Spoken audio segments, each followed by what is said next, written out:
तत्र कर दिए थे तस्मिन् काले तत्रात्मनि वा को मोह कहा शोक इति, है ना, यहां तक हुआ था। शोकश्च मोहश्च काम कर्म बीजम अजानतो भवति न तो आत्मैकत्वं विशुद्धं गगनोपमं पश्यतः।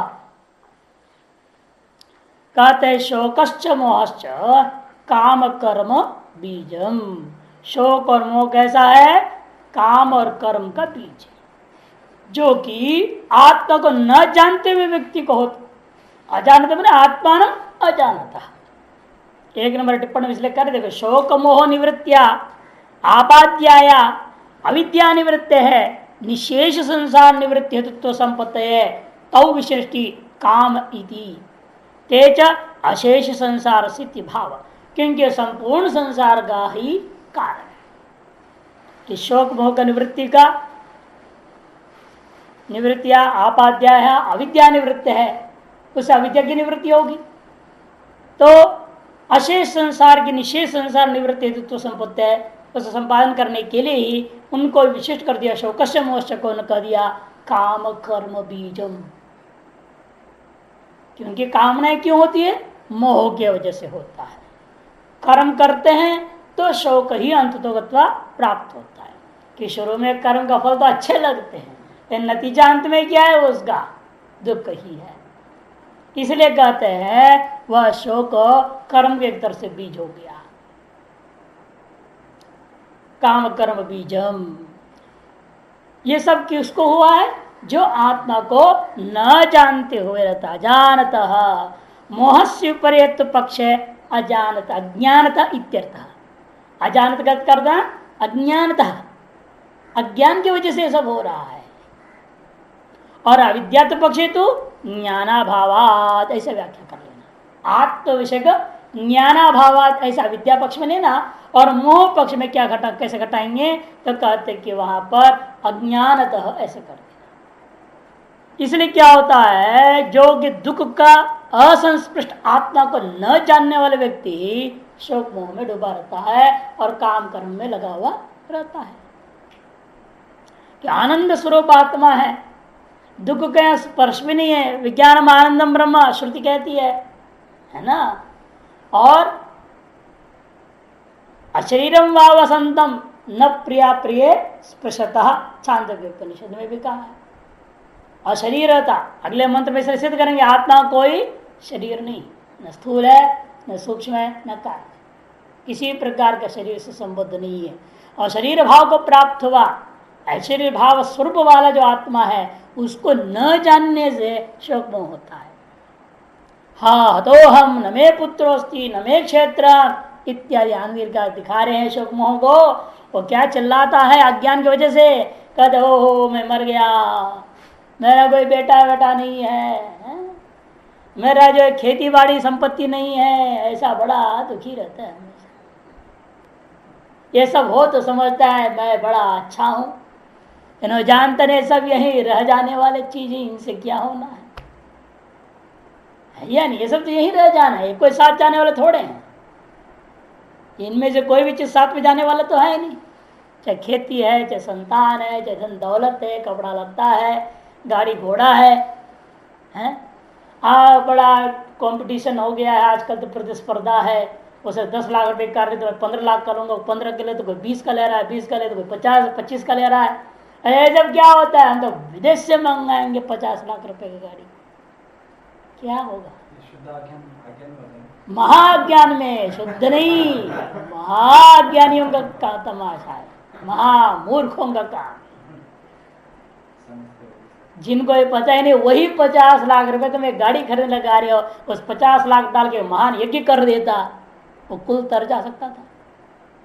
मुड़ता नहीं है, वो गाड़ी ले रखा, वो गाड़ी ऐसी जो हर रोड पर भी नहीं चल सकती, परेशान वो भी है तो भी परेशानी है उसको, तो हर रोड पे जा भी नहीं सकता, बढ़िया रोड चाहिए, क्या फायदा है? मूर्खता ने तो रहे क्या। ऐसे महात्मा ऐसे हैं जो देखा पता चला बता रहे कि भाई रोज जूते बदल रहे, जूते खरीदने जा रहे रोज नया जूते, ये स्टाइल खरीदो, वो मॉडल को खरीदो, क्या करेगा? यह हाल है कैलाश आश्रम के महात्मा। लोग बता रहे नहीं, मुझे नहीं बता रहा था एक भगत ने, बड़ा आश्चर्य, हम गृहस्थी भी इतने जूते नहीं खरीदते जितने महात्मा खरीदे जा रहे। महात्मा का वेश महात्मा है। ये सब अज्ञान होता, अज्ञान की वजह से ही है। जिसे आनंद स्वरूप आत्मा को क्षण भर के लिए भी यदि अनुभूति कर लिया हो, किंचित ध्यानापादांश, जैसे मंत्र में कहा है छांदोग्य में, ध्यानांश रूपेण भी अनुभव में आ जाता, तो भी व्यक्ति इन चीजों के पीछे भागता नहीं। वास्तविक वैराग्य तो भी नहीं चाहिए, जो आत्मा का अनुभव न भी हो, यदि सच्चा वैराग्य होगा ना, तो भी वो व्यक्ति इन भौतिक वस्तुओं के पीछे भागता नहीं है। इसलिए कहते कि देखो कि और जो व्यक्ति कैसा है, अजानत की व्याख्या किया, जो विपर्य की वजह से जो है अज्ञान विषय अर्थ करना अथवा ज्ञानाभाव के विषय अर्थ करना, तदात भवतीत्यस्य अवतिष्ठते अन्यत उत्पद्यते इति न तो आत्मिक तुम विशुद्धम गगनोपम पश्यता। उसके अंदर ये बातें नहीं हो सकती है जिस व्यक्ति ने आकाश के सदृश विशुद्ध आत्मिकत्व को पश्यता, न तो ऐसे व्यक्ति को देखता, अनुभव करते व्यक्ति को कभी नहीं हो सकता। शोक मोह नाम का चीज उसको हो ही नहीं सकता है। ओ मोह कहा शोक इति शोक मोह योर अविद्या कार्योर आक्षेपण असंभव प्रदर्शनात् सकारणस्य संसारस्य अत्यंतम उच्छेद प्रदर्शितो भवति। कारण सहित इस संसार का अत्यंत उच्छेद यहां संकेत किया गया है। को मोह का शोक से अविद्या कार्य, मोह से अविद्यात्व पक्ष है। मोह को अविद्या पर्यावाची मान के चलते हैं तो तस्यापि अविद्यागत अविधिगत्वात् तत्कार्यत्व, वह भी अविद्या होने से उसका कार्य माना जाएगा। असंभव प्रदर्शनात् सकारण से, असंभावना को दिखाया विद्या कार्यो आक्षेपेण असंभव प्रदर्शनात्। को मोह है पर क्या मोह होगा, ना ऐसा नहीं होगा तो वैसा होगा, ऐसा अर्थ नहीं करने का। कैसे हो सकता है अर्थात नहीं हो सकता है, ऐसे आक्षेप में अर्थ करना है। मोह कैसे होगा, शोक कैसे हो सकता है अर्थात नहीं हो सकता है। यह आक्षेप अर्थ में है, प्रश्न अर्थ में नहीं है। यही गीता में भी आता ना, हंत कथम हंति, कथम हंति कम हंति, दोनों के वेले कह दिया। कथम और कम ये प्रश्नवाचक किम शब्द का रूप होने के बावजूद भी यहाँ प्रश्नार्थ असंभव होने से आक्षेप अर्थ में लिया जाता है। यहाँ पर भी है, देखो श्रुति ईशावास्य परिषद अविद्या कार्य और आक्षेप असंभव प्रदर्शनात्। शोक मोह जो अविद्या का कार्य है, इनका आक्षेप के द्वारा असंभव को दर्शा दिया है। अतएव सकारण से संसार से अत्यंतमेव उच्छेद, कारण से तो संसार का आत्यंतिक उच्छेद हो जाता है। आत्यंतमेव उच्छेद, इसे अन्वय व्यतिरेक से ये सिद्ध हो गया शोक आदि अविद्या का कार्य है।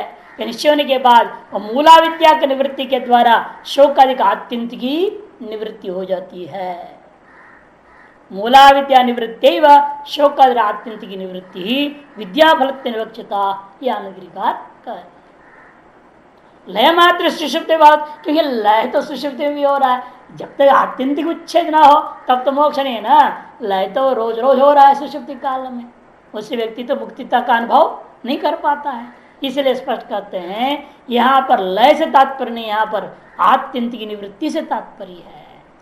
कारण से विशेषण सकारण से क्यों कहा, संसार से अत्यंत उच्छेद कह देते, तब कहते नहीं, सकारण से विशेषण से मालूम होता है संसार का उच्छेदवत तद कारण उच्छेद से आत्यंतिकत्व लभ्यते। संसार का उच्छेद के समान उसे कारण बुद्ध अविद्या अज्ञान का माया का भी आत्यंतिक उच्छेद हो जाता है। यह अर्थ लाभ कराने के लिए जानकर भाष्यकार ने सकारण से संसार से लिख दिया है।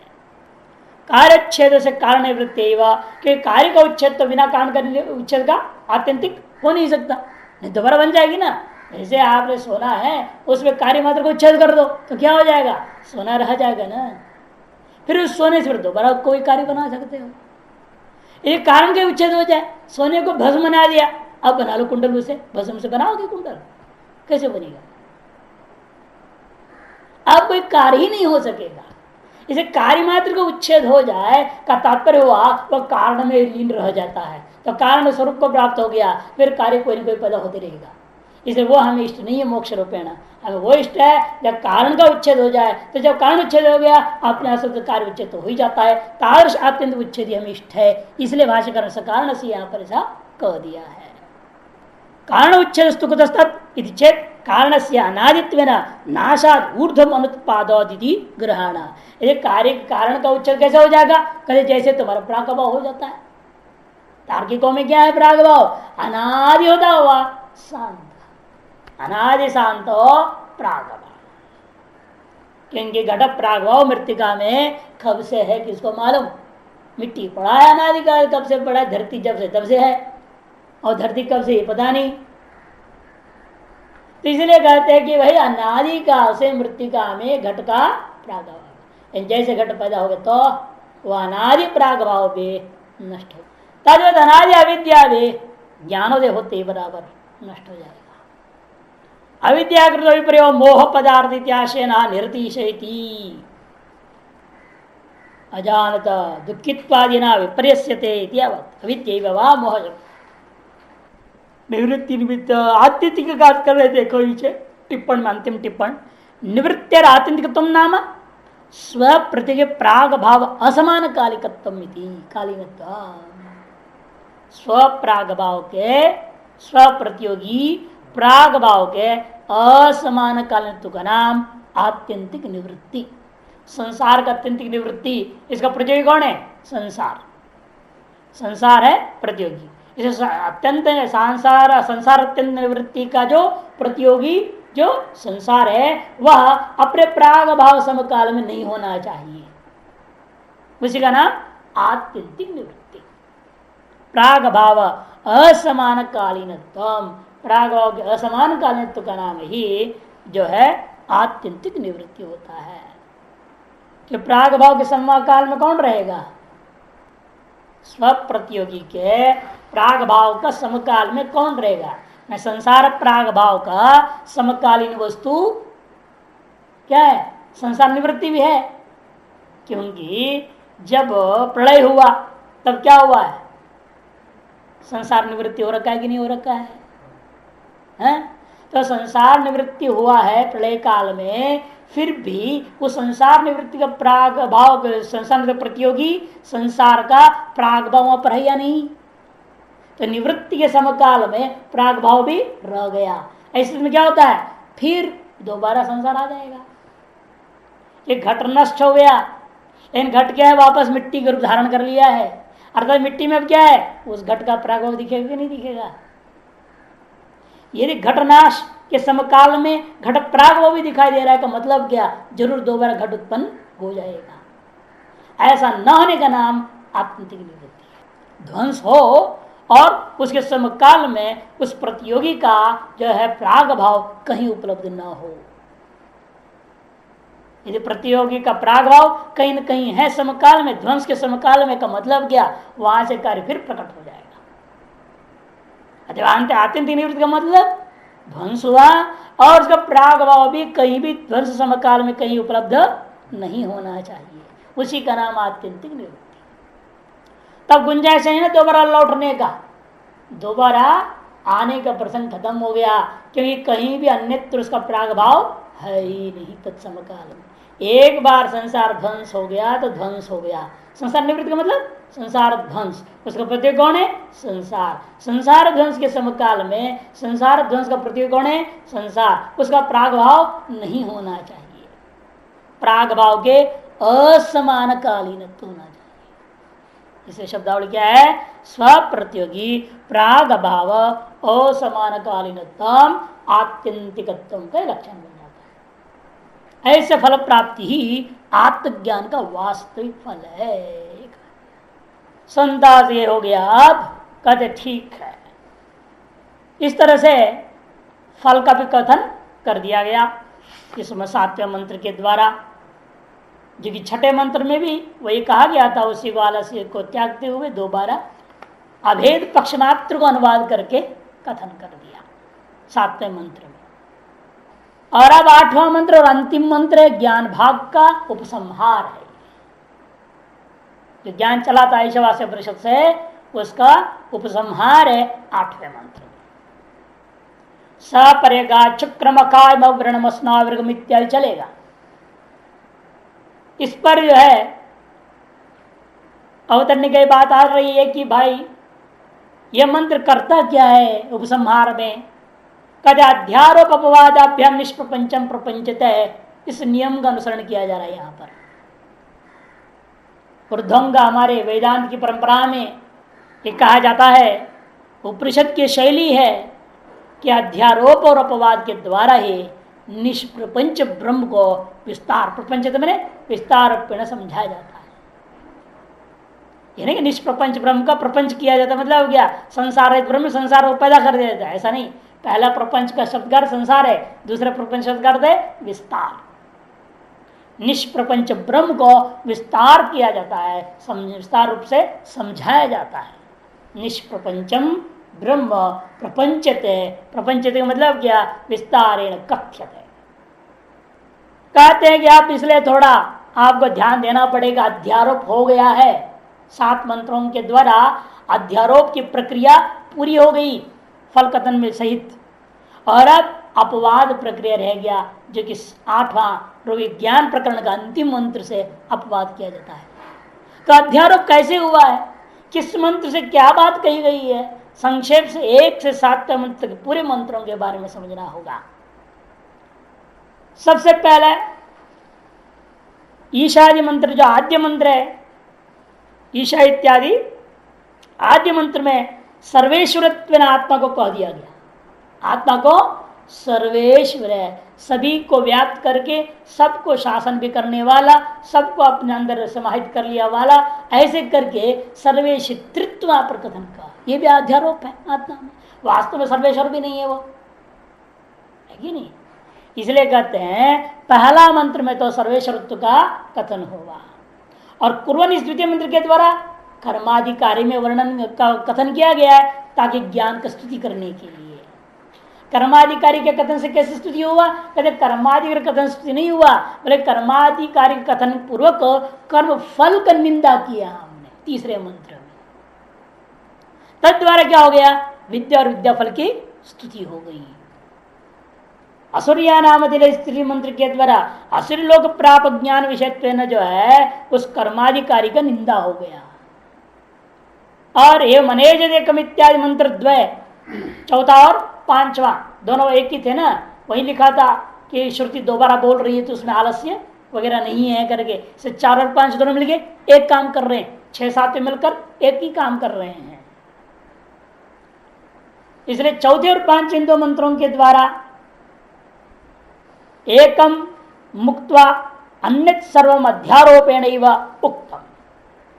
उन्होंने क्या किया, मंत्र द्वये अनेजत्वम एकम मुक्त्वा, अनेजत्व को छोड़ करके बाकी सारी बातें वहां पर अध्यारोप के माध्यम से कह दिया गया है। अनेजद एकम मनसोचवीय ना, मनसोचवी सब क्या, सब सोपाधिक बातें हैं ना, इसलिए अध्यारोप है वो सब। मन की अपेक्षा से उससे भी ज्यादा वेगवत्तर है। ये सब क्या बातें हैं, उपाधि को लेकर कर रहे हैं, इसलिए अध्यारोप है। अनेजद एकम, ये 2 चीज, अनेजद आत्मा का स्वरूप है, एकम जो कहा गया वो भी आत्मा का स्वरूप है, बाकी सारे शब्द इन दोनों मंत्रों में जितना भी है वो सब क्या है, अध्यारोप करना है। यस्तुत्व इत्यादि पुनः आरोपेण मनुष्या अवतारित योजन नहीं है। यस्तु इत्यादि मंत्रोरपि आरोप सापेक्ष उक्ता, वो भी जो फल कथन हुआ 6ठे और 7वें मंत्र में, ये भी आरोप सापेक्ष फल कथन, कहा शोक अंत में कहा ना, ये भी आरोप के अधीन ही है। अध्यारोप का अधीन शोक मोह है, उसका निवारण फल का कथन किया, अर्थात अध्यारोप के अधीन ही होकर फल का कथन भी हो रहा है। संप्रतित्व तो अपवाद प्रक्रिया सफरेगा इत्यादि अर्धेन सवक्तव्य। अब सप्रग इत्यादि आदेश श्लोक के द्वारा पहले हम क्या करेंगे, अपवाद प्रक्रिया के द्वारा इन सारे चीज जो आरोपित था उसको खत्म कर डालेंगे, सकल आरोप को, अध्यारोपों को मिटा देंगे, अपवाद करके समाप्त कर देंगे। सवक्तव्य कविरित्यर्थेन तो पुनरारोपेण इति मनीषया अवतारे। और उत्तरार्ध जो इस मंत्र का है, कबीर मनीषी परिभू स्वयं तो ये भी पुनः अध्यारोप ही है। अपवाद किया फिर अध्यारोप कर दिया, क्या जरूरत है इसे करने की, है या नहीं।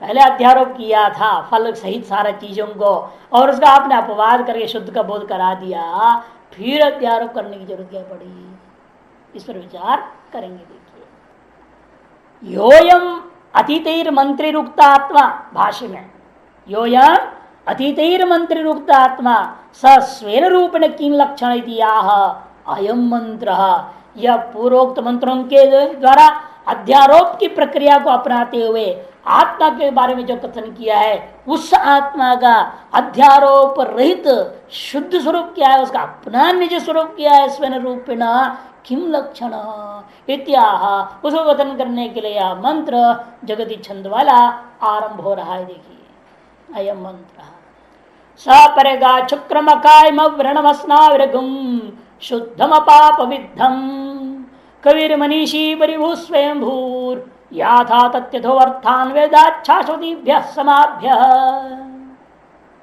सपर्यगा, स आत्मा, वो जो आत्मा है जिसको 7 मंत्रों में खूब विचार कर दिया गया है, जिसके संन्यास का विधि किया, उस विधेय का स्तुति करने के लिए निंदा के प्रकरण ली गई, फिर उसमें जो अध्यारोप करता हुआ उसकी जो अन्य सकल सापेक्ष औपाधिक पदार्थों में उसकी श्रेष्ठता का सिद्धि कर दी, और उस विद्या का उसको जानने का फल का कथन कर दिया अध्यारोपाधीन होकर के। तदनंतर कहते वह जो आत्मा जिसके इस प्रकार से कथन किया गया था वह कैसा है, परिध आगा, तो चारों तरफ गया हुआ है,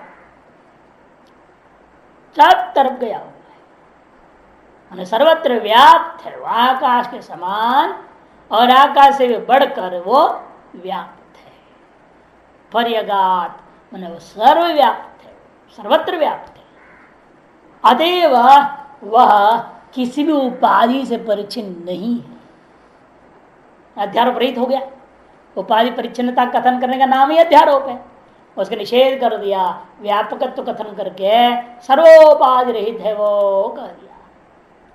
इस तरह से पूर्वोक्त उपाधिक्यों के द्वारा निरूपित सकल धर्मों को उसमें जो है निषेध कर दिया। और कैसा है वो, शुक्रम कह दिया। शुक्रम, शुक्र का अर्थ होता है, 3 अर्थ है कोश में, निरुक्तादि में। जल भी अर्थ है शुक्रम, और शुच शोके धातु से बना हो तो शोक भी अर्थ है, और प्रकाश दीप्तिमान अर्थ भी है, 3 अर्थ में। अब उनमें से कौन सा अर्थ लेंगे आप, दीप्तिमान, प्रकरणानुसार दीप्तिमान प्रकाशवान है आत्मा। कि कोई कह सकता है जो व्यापक हो वह आकाश के समान व्यापक आपने कह दिया, तो आकाश के समान जड़ भी हो सकता है वो। कोई कहे भाई आपने कह रहे हो बार बार गगनवत व्योमवत कह देते हो, हम कहते व्योम के जो व्यापकत्व को आपने ब्रह्म में घटा रहे हो, जैसे मैं कहूंगा व्योमगत जड़त्व भी ब्रह्म में है, तब कहते नहीं नहीं नहीं, शुक्राम वो प्रकाशवान है, और कोई भी जड़ पदार्थ प्रकाशवान नहीं होता, चेतन पदार्थ प्रकाशवान होता है। भाष्य में आगे यहाँ आएगा ना, शुभ्रम आगे करेंगे, ज्योतिष मत देखो, दीप्तिमान इत्यर्थ। भाष्य देखो पहले, भाष्य में किस तरफ ले जा रहे हैं उसको, शुक्रम शुद्धम शुभ्रम ज्योतिषमत दीप्तिमान इत्यर्थ, ये भाष्य में। इसे शुक्रम का अर्थ हम कहा ले जाना अंत में, दीप्तिमान स्वयं रूपेण किमस स्वम निरुपाधिकम स्वरूपम इतियावत। इसका निरुपाधिक स्वरूप क्या है, अब पूछने जाए पर जवाब दिया शुक्रम का अर्थ शुद्धम। कई पाठ में शुद्धम की जगह पर शुभ्रम पाठ है, शुभ्रम, और शुभ्रम की व्याख्या करते फिर ज्योतिषमत दीप्तिमान, ऐसे व्याख्या करते हैं इत्यर्थ। यदि वे शुक्र शब्द निघंटो उदक नामसु अर्ण इत्यादिशो पठितः तथापि तस्य दीप्तिमत्वमेव यौगिको अर्थः तथा तत्र व्याख्यातम। 4 नंबर टिप्पण जहां पर आप देख के बोल रहे थे, शुक्र शब्द यद्यपि शुद्ध और शुभ्र का पर्यायवाची है, ज्योतिषमान है, ऐसा भाष्यकार ने अर्थ ले रहे हैं। यद्यपि शुक्र शब्द को निघंटु में किस में ले लिया? जल के पर्यायवाची में ले लिया है, जहां अर्ण, अरणस में समुद्र जल, उसके पर्यायवाची में गिनती कर लिया किसको? शुक्र शब्द को। फिर भी उसको दीप्तिपत्व अर्थ कहां से निकाला भाष्यकार ने? वो यौगिक अर्थ है। कैसा अर्थ निकल गया? कहते तत्र व्याख्याताम शुक्रम शुच दीप्त। निघंटुकार ने क्या कर दिया? शुक्रम शब्द को शुच शोके से नहीं बनाया, शुच दीप्त अर्थ में कर दिया, उस धातु से लिया। अस्मात् ऋजेन्द्राग्र वज्र विप्र इत्यादि सूत्र के द्वारा ककारांत आदेश र प्रत्यय गुणाभावश्च निपात्यते। तीन काम कर दिया, और शुच के चकार को ककार कर दिया, र प्रत्यय कर दिया, शुक्र हो गया, और गुण का भाव कर दिया तो वो ही रह गया। ये सब निपातन से हो गया। शोचते थी शुक्र। तो दूसरा पक्ष क्या है? शोचते ज्वलित कर्मण, ऐसा उसी निघंटु में लिखा है, उसी 117 में संपदादि गण में लेकर के संपादित गण में एक वार्तिक है, 3-2-95 सूत्र का वार्तिक से विप्रति हुआ। शुचि तद यस्य रो मध्वर्थीय दीप्तिम इत्यर्थ इति।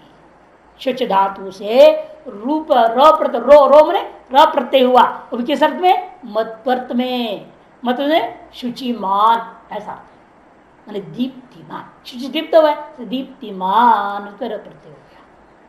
इस प्रकार से निघंट इसमें निर्णित हो गया। शुक्रम कर क्या है? दीप्तिमान, प्रकाशवान।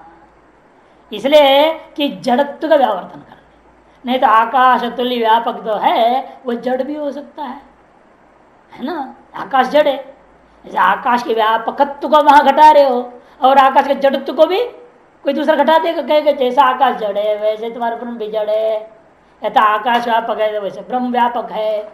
ऐसे ही कोई कहे तो जवाब देने का नहीं, शुक्रम वो प्रकाशवान। और जड़ तो कहीं भी संसार में कोई भी जड़ पदार्थ का प्रकाशवान होता हुआ देखने को नहीं मिलता। चेतन युक्त होने पर ही प्रकाशवान होता है, चेतन रहित केवल जड़ प्रकाशवान कभी नहीं होता। अकायम से सूक्ष्म शरीर का निषेध कर दिया, अकायम से सूक्ष्म शरीर का निषेध कर रहे हैं। क्यों? आगे जो शब्द स्पष्ट है जिस स्थूल शरीर का निषेध हो रहा है, अव्रणम मस्नाविरम। अव्रण, व्रण का होता है घाव, व्रण मने घाव, कहां होता है? स्थूल शरीर में होता है ना।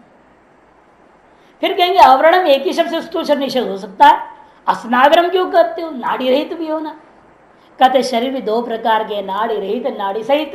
इस संसार में ऐसे बहुत सारे जीव जंतु हैं जिनमें कोई नाड़ी नहीं होता, और ऐसे भी हैं जीव जंतु जैसे पूरे नाड़ियों का जाल है, हम लोगों का जैसे शरीर नाड़ी जाल है। ये नाड़ी निकालो तो कहां टिकेगा? मांस में नहीं टिकेगा, कुछ नहीं टिकेगा, नाड़ी जाल है। और इतनी नाड़ियां इसके अंदर बोलते हैं, इन नाड़ियों को अलग अलग करके सब जोड़ा जाए, ऋषियों ने नापा है अपने बुद्धि से, बुद्धि भी लेबोरेटरी से उन्होंने सब काम किया। कोई थोड़ी निकाला किसी के बॉडी के सारे नाड़ियों में जोड़ जोड़ के थोड़ी पृथ्वी को घुमा करके देखा उन्होंने। लेकिन उन्होंने कहा है शास्त्र में कि ये नाड़ियों को यदि मनुष्य के सारे नाड़ी निकाल एक दूसरे को जोड़ते जाओ, जोड़ते जाओ, जोड़ते जाओ, वो पृथ्वी के एक परिधि के बराबर हो जाएगा। इतनी नाड़ी हमारे अंदर, इतनी लंबा छोटा, और देखने में पता चल रहा है नाड़ी जाल इस छोटे शरीर के अंदर कहाँ कैसा है। और उतनी नाड़ी है, अब बाहर निकालो एक नाड़ी अलग करके जोड़ोगे तो पूरी पृथ्वी को हम जैसे आप जो है गणेश जी को या कोई नारियल को धागा बांधते नहीं बांधते हैं पूजा पाठ में, वैसे पृथ्वी को यूं नाड़ी से बांध सकते हैं आप एक राउंड पूरा। मनुष्य की इतने नाड़ी के अंदर इतनी नाड़ी है। और योगी लोग उसको घटाते घटाते फिर कहा कि नहीं 72 करोड़ 72 लाख, हाँ 10,101 है, ऐसा बोल दिया। फिर उसको भी घटा दिया, नहीं इतना कहाँ दोनों ध्यान कर पाएंगे, सारी चीजें होंगी, घटाया नहीं 72,000 1,101 और घटाया नहीं नहीं नहीं नहीं कहाँ इतने जाओगे, छांदोग्य उपनिषद 101 है बस, शतैक है ना, शतैक नाड़ी आया था छांदोग्य उपनिषद 101। योग वाले और भी घटा देंगे तो नहीं कहाँ इतने कौन ध्यान कर पाएगा। 36 मुख्य नाड़ी मानव शरीर के अंदर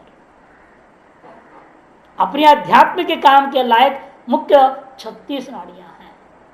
उनमें से भी 18 बिल्कुल मोक्ष के उपयोगी है, मोक्ष मार्ग के लिए उपयोगी है। और उनमें भी प्रधान जिससे शरीर जिंदा चलता है तो मुख्य 3 ही है, कीड़ा सुषुम्ना पिंगला। कीड़ा पिंगला सुषुम्ना 3 नाम से सुप्रसिद्ध नाड़ियां, 3 नाड़ी प्रमुख कह दिया। तो घटा दे घटा कहाँ लाए 3। इधर से प्रधान में आप देखोगे देवताओं के बारे में कितने देवता 33 करोड़ कह दिया, फिर घटा नहीं 33, बस इतना बहुत है। 33 करोड़ से सिद्ध है, 33 में आ गए। फिर घटाते घटाते उन्होंने तो यहां तक 3 का 2 का 1.5 का 1 ही है, अंत में वो ब्रह्म ही देवता है, एक ही है। इस तरह से समझाने के लिए हम लोग घटा के बोल सकते हैं, बढ़ा के बोल सकते हैं, अधिकारी वेदात सब वर्णन किया जाता है। अतः नाड़ी रहित शरीर भी है, नाड़ी सहित शरीर भी है। नाड़ी रहित शरीरों को पहले आवरणम से ले लेना, और नाड़ी सहित शरीरों जो है अस्नाविरम। अर्थात तो ब्रह्म नाड़ी युक्त शरीर वाला भी नहीं है, नाड़ी रहित शरीर वाला भी वो नहीं है। नाड़ी युक्त शरीर वाला भी नहीं, नाड़ी रहित शरीर वाला भी वो नहीं है। दोनों प्रकार के स्थूल शरीर रहित तो आत्मा है। और अंत शुद्धम, इसे शुक्रम कर, इसलिए हम लोग शुद्धम नहीं लेते हैं, और शुद्धम पाठ गलत है, शुभ्रम पाठ होनी चाहिए, क्योंकि शुद्धम आगे आ रहा है मंत्र में ही। शुद्धम का मतलब क्या, अविद्या रूपी मल रहितम, अतएव कारण शरीर का कथन कर दिया, अर्थात कारण शरीर रहित है वो। इस तरह से तीनों शरीरों का निषेध हो गया, अकायम से स्वच्छ शरीर का, और अवर्णम से नाड़ी रहित स्थूल शरीरों का निषेध, अस्नाविरम से नाड़ी सहित स्थूल शरीरों का निषेध कर दिया, और शुद्धम से कारण शरीर का भी निषेध हो गया। जब तीनों शरीर ही नहीं रह गया, अब पुण्य पाप कहाँ रह जाएंगे। पाप विद्धम शरीर अभावाद अपाप विद्धम, वह पाप रहित है। वह कैसा है, पाप रहित है। इसी को चांद में ना, शरीरम भाव वसंतम न प्रिया प्रिय स्पृशता। प्रिय और अप्रिय मतलब पुण्य और पाप का अशीर स्थिति में अशरीरात्मक आत्मा को स्पर्श भी नहीं कर सकते। अपाप विद्धम, अपाप युक्तम, अपाप से बिंधा हुआ नहीं है। और इस प्रकार से हो गया ना, सबका निषेध हो गया। अपवाद होगी कि नहीं होगी इन चीज से। ये सब क्या कर रहे हैं, उनकी परिच्छनता को निषेध कर दिया परिघात से। परिघात से क्या कर दिया, सकल प्रकार के परिच्छेद को निषेध कर दिया। फिर विशेषतया जो हम लोग समझते हैं व्यष्टि और समष्टि में तीनों शरीर, उनका निषेध कर दिया। और इन तीनों शरीरों को प्राप्ति होता किससे, पुण्य और पाप से, उसका भी निषेध कर दिया। इस प्रकार से सबका अपवाद हो गया। पहले अध्यारोप के द्वारा कहा गया ये सब तुम्हारे पास था, आपका शरीर भी है, हैं, इसलिए यस्मिन काले यस्मिन आत्मनिवा कह दिया। जिस शरीर में रहकर, जिस समय में, जिस आत्मा में चिंतन कर ध्यान करोगे तो, ऐसा फलादेश में भी कहा गया था। उस स्पष्ट है कि भाई पहले अध्यारोप काल विद्यमान सारे चीजों को अब अपवाद करके कह शुद्ध ब्रह्म को बोध बना दिया। कविर मनीषी परिभू स्वयं, कवि ही है वो कवि है। वो आत्मा कवि का मतलब का आत्मा जो है क्रांतदर्शी, त्रिकालदर्शी। वो आत्मा त्रिकालदर्शी, सर्वद्रष्टा है, सर्वद्रष्टा। मनीषी वह सर्वज्ञ ईश्वर है, परिभू सर्वश्रेष्ठ है, और स्वयंभू स्वयं होने वाला है। उसके अस्तित्व के उत्पत्ति दूसरे से नहीं होता, और स्वयं होने वाला है। ऐसा वो जो है वो क्या करता है, याथा तत्थान विददात शाश्वतीभ्य समाभ्य, शाश्वतीभ्य समाभ्य। शाश्वतीभ्य माने नित्य सिद्ध, जो समाभ्य संवत्सराभ्य, समा कहते हैं संवत्सर को, संवत्सराभ्य माने काल नहीं लेना, संवत्सर नामक प्रजापतियों को क्या कर दिया? अर्थान वेदात यथा तत्व, तो उनके लिए यथा योग्य रीति से यथाभूत कर्म फल और साधनों के अनुसार जो है अर्थों को कर्तव्य या पदार्थों का उसने वेदात विभाग करके बांट दिया। विचित्र दे देखो, वापस संसार है बता दिया, सब अपवाद कर दिया, कुछ नहीं। फिर कहते हैं लेकिन अभी तुमको अनुभव नहीं हुआ ना साधना का, इसलिए मैं ब्रह्म हूं ऐसे करके सब छोड़ना नहीं, पूजा पाठ ध्यान भजन पढ़ना लिखना इसे छोड़ना नहीं। हाँ सुन तो लिया है, वो आत्मा कैसा है? परेगा चुक्रम अकायम अवरण मसनावृगम शुद्धम अपाप विद्धम, सुन तो लिया, हम ब्रह्मास्मि तत्वमसि, इतने मात्र से काम नहीं हुआ। इसलिए कहना पड़ता है उस ईश्वर को मानना, उसने तुमको कर्तव्यों को बांट दिया है। वर्णाश्रम सारे ना आपको जो कर्तव्य बांटा है, जो पदार्थ दिया हुआ है, उसको सम्यक प्रकार से इस्तेमाल करते रहना। यावत काल पर्यंत आत्म साक्षात्कार नहीं होता तावत काल जो सुनने मात्र से काम छोड़ना नहीं सकता, क्योंकि हम लोगों को गया वो देखो सबको दिख रहा है ना तुमको इस जगत, सूर्य चंद्र दिख रहे नहीं दिख रहे, वायु बहता हुआ दिखाई दे रहा है, तूफान आंधी चल रहे हैं समय समय पर जब होना है, साल पर तो चलते नहीं ना, जिस समय चलना है उस समय चलते हैं। उनकी भी सबका समय तय है। और पेड़ के पत्ते देखो, पतझड़ इसी मौसम में, यानी कि बारिश की तरह पत्ते गिरने लग जाएंगे और उगने लगते हैं। ये सारी प्रकृति अपने नियम कानून के हिसाब से चल रहा है, समय समय पर जो होना है वो हो रहा है। देश में कुछ नहीं होता उल्टा पलटा, हम ही लोग गड़बड़ करते आदमी, उल्टा पलटा सब। ये सारी प्रकृति और प्रकृति को चलाने वाले लोग देवता लोग उसी ब्रह्म का भीषास्माद्वा तपवत है न, भीषा उदेत्य सूर्य, इसलिए कहा उस ब्रह्म का भय से एक तरह से वायु बहता है, सूर्य उगता है, चंद्र प्रकाश दे रहा है, इत्यादि कार्य सिद्ध होते हैं। उन सबको काम बांट दिया है, और काम ऐसे बांटा है वो एक सेकेंड छुट्टी नहीं, न सोते हैं। और हम लोग 6-6 घंटा सो जाते हैं, फिर भी थकते हैं, दोपहर फिर सोते हैं। क्या आदमी है? काम बिगड़ जाए कोई बात ना, पहले तो सोना है। अब ईश्वरीय देखो सृष्टि की जो संचालन करने वाले बेचारे, एक ऋषि उसका नाम ही रख दिया, सूर्य के एक नाम एक ऋषि, निरंतर चलते रहता है। ऋषि बताओ निरंतर चल रहा है, हजारों वर्षों से चल रहा है, कभी थका ही नहीं, आज तक चलते ही रहा।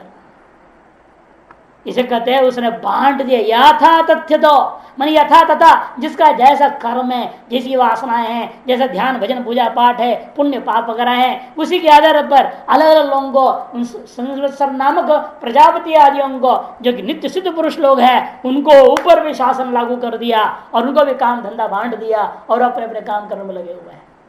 यमराज जी के यदि आलस आ जाए तो सारा व्यवस्था बिगड़ जाए।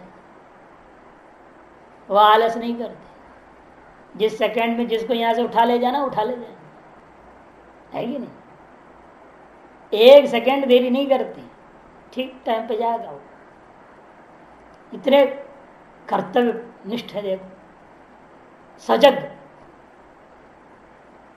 पूरी जागरूक है, पूरा एक एक सेकंड कौन जाना है संसार में, कब खटोल मरने, कब मच्छर मरने, कब मछली मरना है बम से, सब पता है। और किसको कौन कैसे मर रहा है, सारा हिसाब किताब बिल्कुल फिट है, लगे हुए हैं सबको ले जाने, इधर का उधर चेकिंग करने। हजारों मर रहे हैं प्रतीक्षण, नहीं हजारों की संख्या, मनुष्य तो नहीं, कोई कीटाणु सब तो मर रहे हैं ना, हजारों की संख्या में मर रहे हैं। एक एक शरीर के अंदर कितने हजारों कीटाणु प्रतिदिन मर रहे हैं, नहीं मर रहे हैं। सबके हिसाब किताब रख रहे, सबको मारना काम उसी यमराज जी का, उनका पुनर्जन्म देने का काम प्रजापति ब्रह्मा जी का काम, बैठे हुए हैं वो लगे हुए हैं। अब ये कीटाणु बन के मर, अगला ये कीटाणु बनना है, इतने सेकंड में फिर मरना है, फिर अगले सेकंड में ये जन्म होना है। अब सेकंड पर सेकंड मरने जीने वाले भी तो बहुत हैं, प्रजापति खोपड़ी कमाल की नहीं, कैसा ब्रेन होगा, कैसा कंप्यूटर है वो, है? वो कहाँ से बेचे, वो तो बेचारा पोती उठाते उठाते परेशान रहता है। जैसे बनिए लोग ने बही लेके घूमते रहते हैं अंदर बाहर है, दुकान में हिसाब किताब लिखते हैं ऐसा हेरा फेरी करते रहते हो क्या है, उसका ब्याज बढ़ा, जैसे घटा दिया इधर कर दो उधर वो कर दो, इसका वहां डाल दो उसके यहाँ डाल दिया, और पोती भर दिया, सेल्स टैक्स को दिखा दिया, देखो कितना हो गया। तो वहां लेकिन घोटाले नहीं होते, कोई घोटाला नहीं है। इस जगह कबीर मनीषी यादो अर्थान वेधा स्वाश्वती समाभ्य, वह परिभू स्वयं भू, वह परिभू है, वो स्वयं भू है। वो परितः भवती परिभू, स्वयं भवती स्वयं भू ना, ऐसे सब व्युत्पत्ति तो किया जाता है। अर्थ वहां श्रेष्ठता, सर्वश्रेष्ठ है और स्वयं होने वाला है, स्वयं होने वाला है। इसलिए आता ना गाने शिव जी का विवाह होने लगा पार्वती जी से, पुजारी बने ब्रह्मा जी, तो पूछते ना आपके पिताजी का नाम क्या है, गोत्रवर पूछते हैं। तो ब्रह्मा जी ने पूछा आपके पिताजी का नाम क्या है, वो विचार किए, शिव जी ने कहा कि भाई हमारे पिताजी कौन होगा, चलो शरीर दृष्टि कहते शरीर का निर्माण तो इसने करा है ना, कहते आप ही हैं, कहते मैं ही हूँ, हाँ और क्या, शरीर तो आपने निर्माण किया ना, हाँ ठीक है ठीक है, शरीर दृष्टिया मैं आपके पिताजी हूँ। दादाजी का नाम बताओ, कहते आप भी तो नाभि कमल किसके पैदा हुए, विष्णु के ना, इसलिए आपके पिताजी विष्णु हैं, हमारे दादाजी हो गए, उनके पिताजी तो उनके मैं ही हूं और कौन होगा, वो कहां से प्रकट होगा।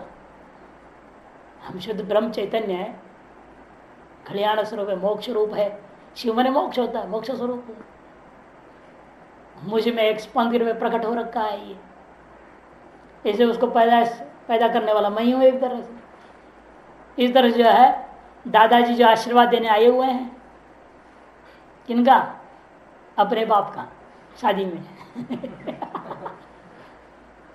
वो ब्रह्मा जी जो है क्या हो रखे, पुजारी बने हुए हैं। ऐसी विलक्षण लीलाएं होती हैं समझाने के लिए वेदांत को, वाकई में सब झूठा है, न कोई पैदा हुआ, न कोई बाप है, न कोई माँ है, न कुछ है, ये सब जो है लेकिन अपने बुद्धि में भरा पड़ा है, शरीर को ताकत में ध्यास कर बैठे है ना, इसलिए शरीर को लेकर तुरंत दिमाग, मेरे पिताजी वो हैं, मेरे माता जी अमुक हैं, अरे तेरा कहाँ है, तो शरीर का है वो माता पिता, मेरा है कैसे पकड़ लेते हो, आपका कहाँ है कोई माता पिता, आपको कोई न माता है न पिता है, इन अज्ञान वशात शरीर को लेकर यही व्यवहार बार बार बोलते रहते हो, मेरे माता मेरे पिता, और उनका पीछे आगे परेशान है, अरे उनके प्राण करो, उसको छोड़ो, अपने प्राण करो, अपना जियो, सब आ रहे हैं जा रहे, आगमा पान नित्याता भारत, और शास्त्र कारण इन्हीं अज्ञानियों को ऋण त्रय मुक्ति होना पड़ेगा, मातृ ऋण है, पितृ ऋण है, नहीं देव ऋण है, ऋषि ऋण है, इन ऋणों को चुकाओ, पैदा करो तुम्हें शादी होकर करके, इसलिए लगा दिया मूर्ख को। विवेक ही सोचता है किम प्रजया करिष्याम किम धनेन वाजी करीबी, हाँ वो तो अज्ञानी के लिए बोल रहा है ना, वो तुम अज्ञानी हो, तुम एक करते रहो जब तक अंग शुद्ध नहीं होएगा, और जब अंतकरण शुद्ध हो गया उसका क्या दिया, क्या करोगे तुम, धन दौलत घोड़ा हाथी पुत्र पत्नी ये सब क्या करेगा, इन चीजों को लेकर के बेकार है, इनसे मोक्ष होने वाला नहीं है, छोड़ो इन सबको, दोनों कह रहे, अज्ञानी के लिए एक बात, ज्ञानी के लिए दूसरी, विवेकी के लिए दूसरी। इसलिए यहां पर भी कहते कि देखो ये सारी जो व्यवस्था दी जा रही है वो ईश्वर के द्वारा, वो अविवेकी लोगों के लिए माना की व्यवस्था ईश्वर है, ये प्रजापति लोग है, ये संचालन करेंगे संसार को, और इनके द्वारा सब कर्म धन बांटते हैं। सपर्यगात सयथोक्त आत्मा पर्यगात परिसमन्तादागात गतवा आकाशवत व्यापी इत्यर्थ। पर्यगात की व्याख्या कर रहे हैं, परि मने समन्ता, अगात क्रियापद ना, परि अगात पर्यगात, अगाध का मतलब क्या हो गया? गतवान, सब जगह गया हुआ है। सब जगह गया हुआ का मतलब आकाश के समान वह व्यापी है इत्यर्थ। आकाशवत व्यापी है। व्यापक मात्र दृष्टांत, व्यापक मात्र दृष्टांत लेना, यानी कि जड़त्वांश कार्यत्वांश सब ले लोगे तो आकाश तो कार्य है। तस्माद तस्माद आकाश आत्मा आकाश संभूत कह दिया। आत्मा से आकाश पैदा हुआ तो आकाश में कार्यत्व है ना, फिर वो कार्यत्व ले जाओगे आत्मा में। आत्मा भी आकाश और कार्य है, आकाश और जड़ है। आकाश और सब घटाते जाओ उल्टा सीधा तो शब्द रूपी गुण वाला है तो भी कोई गुण वाला है फिर। इसलिए कह दिया ये जो दृष्टांत है व्यापकत्व मात्र में लेना, इसलिए व्यापीत्यर्थ। सापेक्ष व्यापकत्वादि को भी नहीं लेना। यद्यपि आकाश भी क्या है? सापेक्ष व्यापकत्व है, और किसमें? आकाश में। और आत्मा निरपेक्ष व्यापकत्व। इसलिए हम जो दृष्टांत दे रहे हैं केवल व्यापकत्वांश में, सापेक्षता विशिष्ट व्यापकत्व में नहीं लेना। सापेक्षता विशिष्ट व्यापकत्वांश में भी दृष्टांत नहीं है, केवल व्यापकत्वांश में दृष्टांत है। जब आकाश में विद्यमान सामान्य व्यापकत्व दृष्टांत को लेकर के हम घटा रहे हैं, उसके सापेक्षता से कोई लेन देन नहीं कर रहे हैं। अतएव आत्मा में सापेक्षता नहीं आएगा, आकाश में जैसा है वैसे निरपेक्ष व्यापकता सिद्ध हो जाता है। अपरिच्छिन्न से विवक्षितवाद, क्योंकि हमारा तात्पर्य शब्द से क्या लेना है? हमने अत्यंत परिच्छिन्न, ये विवक्षित है। सब परिगा शब्द क्या कर रहा है? परिगा शब्द अत्यंत परिच्छिन्नता, अपरिच्छिन्नता को, परिच्छिन्नता को निषेध करना, अपरिच्छिन्नता को स्वीकार करना। शुक्रम शुभ्रम, यहां शुद्धम पाठ दिया है, मूल में काट देना, उसको बना दो शुभ्रम। शुक्रम मने शुभ्रम, टिप्पण में भी ठीक कर दो, शुद्धम काट के शुभ्रम, दोनों जगह ठीक करना। कि मूल में शुद्धम अलग है मंत्र में, इसलिए यहाँ टीका टिप्पण जो भाष्य में शुद्धम शब्द आया है और जो नीचे 4 नंबर टिप्पण में शुद्धम शब्द आया है, दोनों शुद्धम को काट के शुभ्रम दोनों जगह बनाना। आपके उसमें क्या है पाठ? शुक्रम की व्याख्या है क्या है? शुक्रम के आगे क्या लिखा है? हाँ वो काट दो, शुभ्रम बनाओ उसको, शुभ्रम। उसकी व्याख्या और स्पष्ट करते हैं भाष्यकार, ज्योतिष मद अर्थात कैसा है? ज्योतिष मद है। ज्योतिष मद का मतलब दीप्तिमान इत्यर्थ, वह दीप्तिमान है, ये इसका अर्थ लेना, जड़त्वादि का निषेध करने के लिए। इसका टिप्पण देख चुके थे। अकायम मन अशरीर, लिंग शरीर वर्जित इत्यर्थ। अकायम का अर्थ क्या है? लिंग शरीर वर्जित, लिंग शरीर रहित है वह, अकायम। कई गई शब्दे, कई गई शब्दे धातु से कायम बनता है, न कायम यदि अकायम। शरीर का काम ही क्या है? शब्द प्रसादी हल्ला करना ही इसका काम है ना। करते क्या है आदमी? हल्ला ही तो करता क्या? बोलता है, खाता पीता है, घूमता फिरता है, ये सब करता है। शब्द से पूरे 5 आ जाते हैं। कई गई शब्द से कायम बना दिया। ये जब नहीं हो तो ऐसा सूक्ष्म शरीर है, कायम अशरीरो अर्थ लिंग शरीर वर्जित, सूक्ष्म शरीर रहित है, लिंग शरीर रहित है। अब करते हैं अक्षतम, आवरण मने अक्षतम, अस्नाविरम न स्नावाह शिराह यस्मिन् न विद्यन्ते अस्नाविरम। अस्नाविरम का अर्थ कर रहे हैं स्नावाह मने नाड़ियां, शिराह यस्मिन् न विद्यन्ते, जिसमें नहीं है नाड़ियां, उनको क्या हम कहते हैं? वो अस्नाविरम, वासनाविरम कहते। ये शब्द बनाए कैसे? स्नावाह नाड़ी अर्थ में, शिरा अर्थ में, अप्रसिद्ध है, इसलिए उसकी व्युत्पत्ति कर नीचे दिखा रहे स्नाविरम। स्नावा शब्दात पिच्छादित्वेन मध्वर्तीय इलच्ची नई समासे, नई समास रलयोर अभेदेन रक्त श्रुति रीति भाव। इतना सारा काम हो गया। स्नावा शब्द से क्या करना पड़ा? पिच्छादि मध्वर्तीय पहले इलच प्रत्यय कर दिया। इलच प्रत्यय करने के बाद आपने क्या करा? नए समास कर दिया। असना विल बना, असना विल, ल को कर दिया र, रलियोर अभेदात रक हो गया, लक हो गया र, तो अस्नाविर बन गया, अस्नाविरम शब्द बनता है। इन्हें कैसा हो गया वो भी श्रु प्रक्षरणे धातु, आनंदगिरी कार्य से बता रहे श्रु प्रक्षरणे धातु से बनाना। अप्रसिद्ध व्युत्पत्ति बता रहे हैं श्रु स्नु, श्रु नहीं वो स्नु प्रक्षरण, श्रु नहीं वो स्नु है, स्नु प्रक्षरणे धातु है। इसे क्या कर दिया आपने, स्नावयंती शरीरम इति स्नावाहा शिराः, स्नावयंती क्षरति गतिकर्म तदर्थक स्नु धातु न्यंतत्व, स्नावयति निजंत कर दिया ना आनंदगिरी ने, कैसे कर दिया, तो भाष्य टिप्पण 8 है, स्नावयंत मैंने क्षरति गति कर्म वाला होता है। प्रक्षरण का मतलब क्या, गति कर्म वाला, गति का कर्म है। अतः क्या हो गया वो, उस अर्थ होने से निजन में क्या होगा, गति बुद्धि प्रत्यवसानार्थ शब्द कर्म कर्म का नाम नौ, एक सूत्र है। वो सूत्र क्या कर देता है, उसको कह दिया कि उस सूत्र के द्वारा विकर्मगत होने के नाते शरीर में प्रयोज्यम कर्म गौणम, शरीर क्या है, गौण कर्म हो जाता है।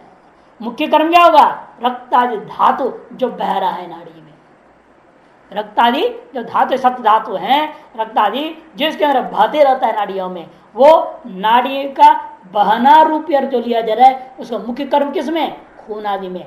गौण कर्म क्या है इसका, शरीर।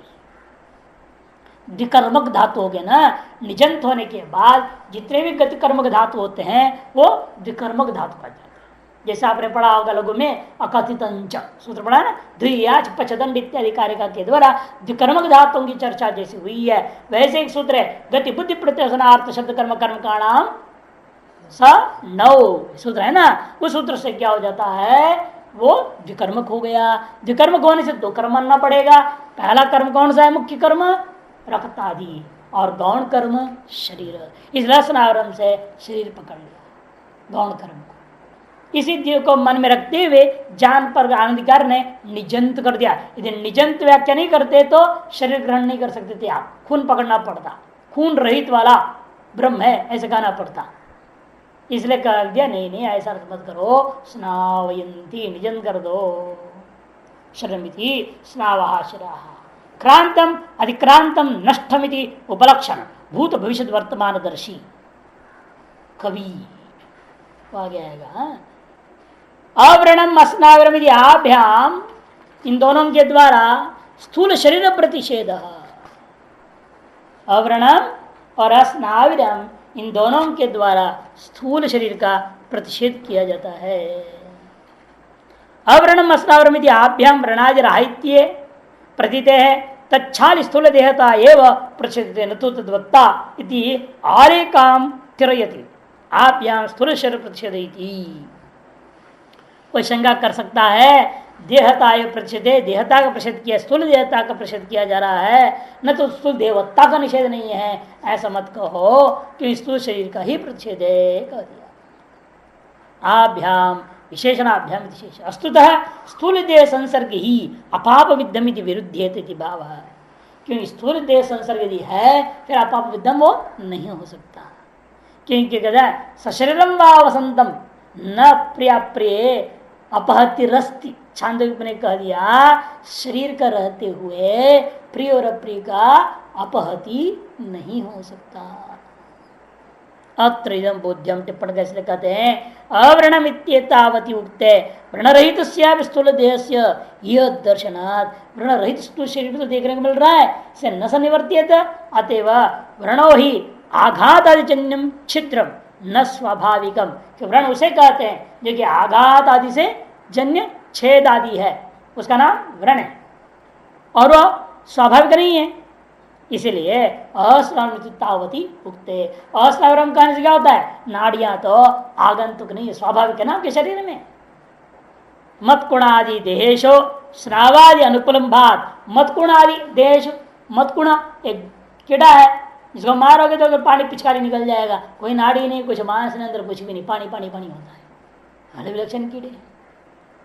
हवा कोई नाड़ी नहीं होता, तो ऐसों में क्या होगा, इसलिए अस्नावरम भी कहना जरूरी, अलग अलग दोनों अव्रणम अस्नावरम दोनों कहना पड़ेगा। मत्कुणादि देहेशो स्नावाद्य अनुकूलम भात स्नावादि रहितम अपि शरीरम संभावेत अतो अव्रणमिति। इसे दोनों शब्द अत्यंत आवश्यक हो गया। स्नावादि शून्य मत्कुणादि देहा नाम व्रण अनर्हत्व असंभवात नास्य तथा विद वस्तुदेहो भवती। स्नाना कोई कह सकता है नाड़ी रहित शरीर में व्रण कैसे होगा? ऐसी बात नहीं है। नाड़ी रहित शरीर होने पर भी व्रण हो सकते हैं। शरीर तो है ना, तो जलमयी शरीर है, वो जलमयी व्रण एक अलग होगा। जैसे आपको दिख रहा है पार्थिव व्रण, वैसे जलीय व्रण आपको थोड़ी दिखेगा उसको चोट लग गया। जैसे दिल को चोट लग गया बोलते हैं, अब उसको किसको दिख रहा है दिल को चोट लग रहा? दिखता कभी? वो भी चोट है, लेकिन वो भी व्रण है। व्रण वो घाव इतना आसानी से भरने वाला भी नहीं है और किसी को दिखाई भी देने वाला भी नहीं है, उससे कोई दवाई भी नहीं। अपने आप आदमी संभलेगा तब ना सुधरेगा मामला, जो दिल को चोट लगा। तीसरे कहते हैं कि ऐसे भी हैं जहां पर जो होता है नाड़ी न हो किंतु वहां घाव होता है, और ऐसे भी शरीर है जहां घाव है नाड़ी नहीं है। तो दोनों प्रकार से आवरण भी जरूरी है, अस्नावरण भी जरूरी है।